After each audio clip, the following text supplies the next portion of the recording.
automatik dia akan dapat tolak 400. 100 soalan matematik sebelum awal SPM. So kali ni kita ada soalan cukai. Ini adalah soalan percubaan SPM Terengganu.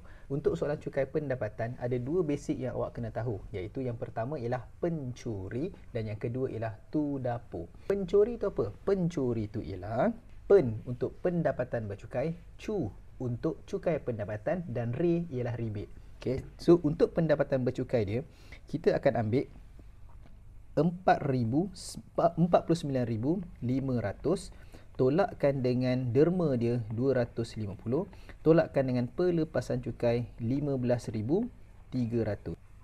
15,300. So hasil tolak dia ialah 33,950. Basic yang kedua kita ialah tu dapur. Tu dapur means tu tolak, da darab, po ialah campur. So nak tolak apa, nak darab apa, nak campur apa. So kalau tengok dekat jadual, punya pendapatan dia berada dekat grup yang pertama sini, iaitu 33,950. So nak tolak apa, dia akan tolak nombor yang di atas, iaitu 20,000. Jadi 15 ni cikgu padam.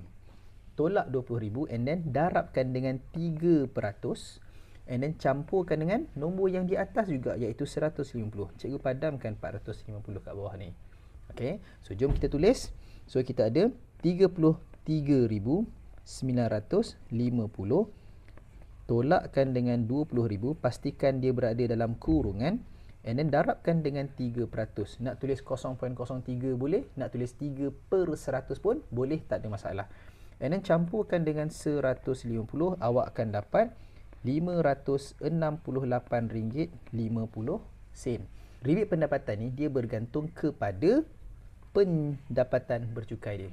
So kalau dia kurang daripada 35,000, automatik dia akan dapat tolak 400. So RM568.50 tolak RM400.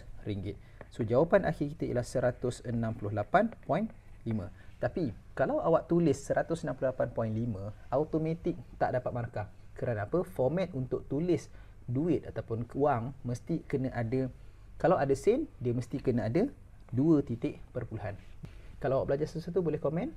Kalau dah faham boleh share. Kalau ada soalan boleh tanya. Kalau dah follow boleh ajak kawan-kawan untuk sama-sama follow saya.